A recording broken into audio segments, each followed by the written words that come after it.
Assalamualaikum warahmatullahi wabarakatuh. Yang saya hormati Bapak Ronilo saya, Juanda Ali Abdullah Bonde dengan NIM materi berjudul Cinta Lawan Terbesar di Dunia, lebih dari 17.000 pulau, 3. Assalamualaikum warahmatullahi wabarakatuh. Yang saya hormati Bapak Ronilo Kum, SPD, MSc, selaku dosen pengajar mata kuliah kemaritiman. Perkenalkan saya Juanda Ali Abdullah Bonde dengan NIM 022014251110. Pada kesempatan kali ini, izinkan saya mempresentasikan materi berjudul Cinta Tanah Air dan Pengembangan Kemaritiman di Indonesia. Nah, mengapa tema ini penting? Karena Indonesia adalah negara kepulauan terbesar di dunia, lebih dari 17.000 pulau, 3/4 wilayahnya adalah laut. Dan posisi kita sangat strategis di antara dua samudra serta dua benua. Namun sayangnya, potensi laut yang begitu besar seringkali belum dimanfaatkan secara maksimal. Padahal laut merupakan bagian dari tanah air kita. Cinta tanah air dapat kita pahami sebagai sikap dan tindakan yang menempatkan kepentingan bangsa di atas kepentingan pribadi. Ia bukan hanya perasaan bangga terhadap Indonesia, tapi juga diwujudkan melalui perbuatan menjaga lingkungan, menghormati budaya lokal, menaati hukum, dan berkontribusi bagi kemajuan bangsa. Dalam jurnal Bentuk Cinta Tanah Air di Era Globalisasi, Indi Ayu Nur Aini, Jurnal Pancasila dan Bela Negara UPN Hikea 2021, dijelaskan bahwa cinta tanah air kini dipuji oleh globalisasi. Generasi muda lebih mengenal budaya luar daripada jati diri bangsa sendiri. Karena itu, cinta tanah air harus dimaknai secara dinamis. Tidak cukup dengan lagu wajib, tetapi juga melalui kontribusi nyata di bidang ekonomi, teknologi, dan terutama kemaritiman, yang menjadi ciri utama Indonesia. Indonesia dikenal sebagai archipelagic states atau negara kepulauan. Luas lautnya mencapai lebih dari 6 juta kilometer dengan garis pantai sepanjang 108.000 km.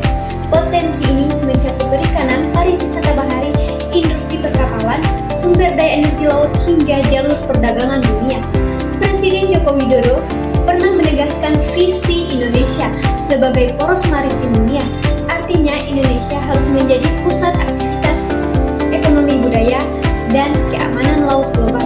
Menurut penelitian Muhammad Sajidin AJDKK dalam jurnal Lino Universitas Sulawesi Barat 2022, pengembangan infrastruktur dan konektivitas maritim sangat berpengaruh pada pertumbuhan ekonomi nasional.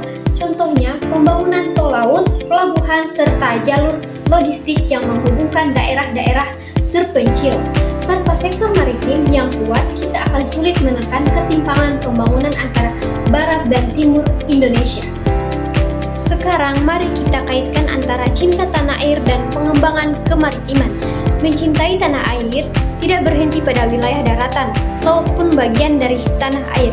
Menjaga laut sama artinya menjaga kedaulatan bangsa. Misalnya, ketika nelayan Indonesia melindungi wilayah tangkapnya dari kapal asing yang masuk secara ilegal, itu bentuk nyata cinta tanah air.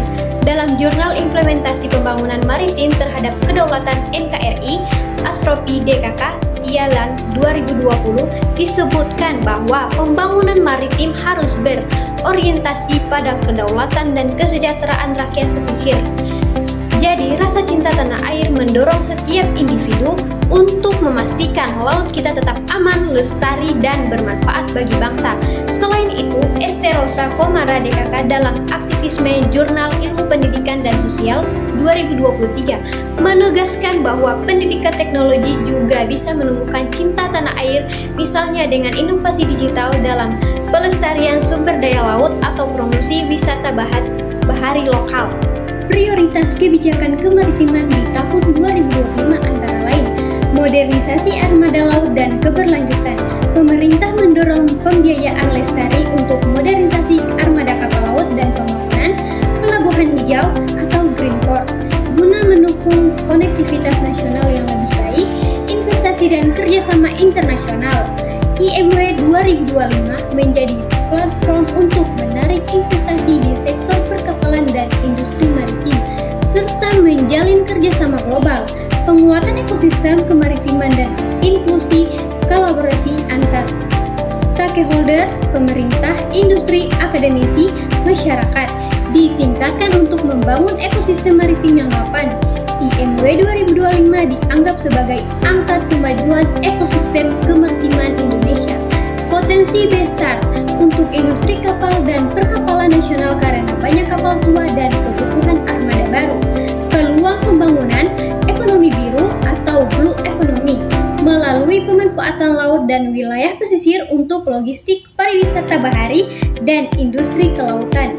Indonesia bisa memperkuat posisi sebagai pusat logistik maritim di kawasan ASEAN dengan posisi geografis strategis dan kebijakan konektivitas. Dorongan untuk pembangunan berkelanjutan dan investasi hijau di sektor maritim membuka akses ke sumber pembiayaan internasional dan teknologi baru. Adapun tantangan yang masih harus ditangani, infrastruktur laut, pelabuhan, dermaga, sistem logistik antar pulau masih memiliki kesenjangan terutama di wilayah timur Indonesia. Pembiayaan dan investasi, meskipun ada dorongan tersedianya modal dan skema pembiayaan yang efektif masih menjadi kendala. Sumber daya manusia dan teknologi, modernisasi armada, kapal hijau, pelabuhan pintar membutuhkan sumber daya manusia terlatih dan teknologi yang memadai.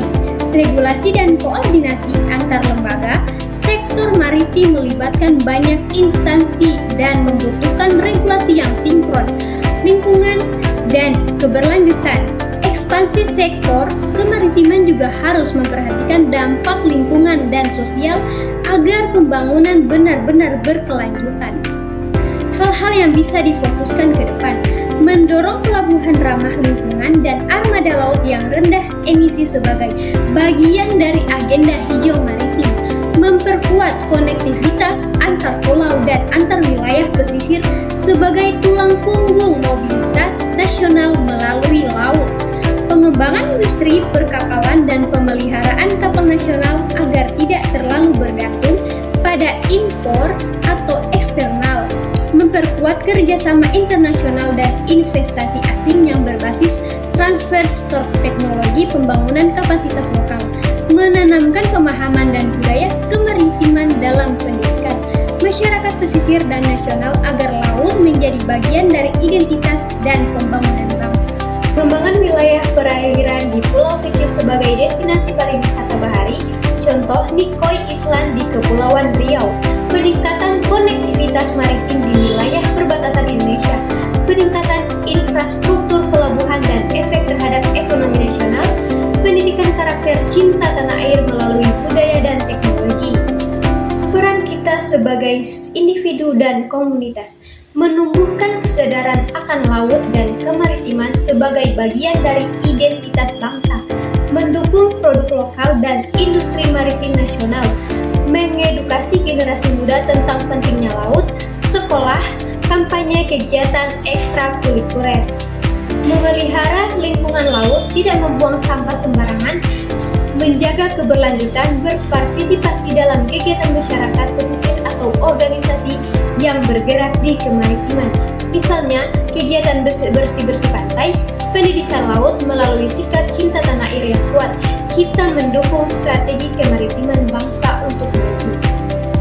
Cinta tanah air dan kemaritiman adalah dua hal yang saling mendukung. Nasionalisme yang eksklusif, pembangunan laut dan wilayah pesisir, bangsa yang maju dan bermartabat. Indonesia memiliki potensi besar kemaritiman, tetapi harus diiringi dengan kesadaran kolektif untuk memanfaatkannya secara bijak dan berkelanjutan.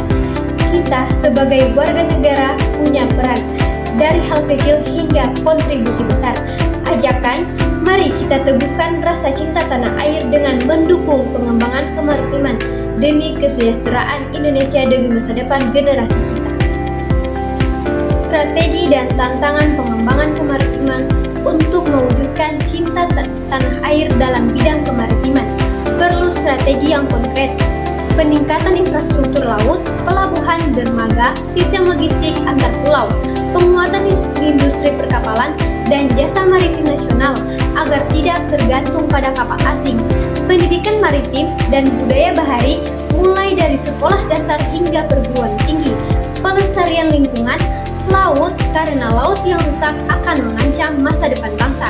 Penguatan hukum dan keamanan maritim untuk melindungi sumber daya dari eksploitasi ilegal. Namun tantangannya juga besar. Birokrasi yang rumit, investasi yang terbatas, serta rendahnya kesadaran masyarakat akan pentingnya laut. Menurut Alwi Sibali dan Jainuddin dalam Economist and Digital Business Review tahun 2022, pengembangan pelabuhan dan infrastruktur laut terbukti mampu meningkatkan pertumbuhan ekonomi nasional, tetapi hanya efektif jika didukung oleh kebijakan berkelanjutan dan partisipasi masyarakat. Baik, sekarang saya akan membahas tentang tanggung jawab peran generasi muda. Lalu, bagaimana peran kita? Sebagai generasi muda, kita punya tanggung jawab besar.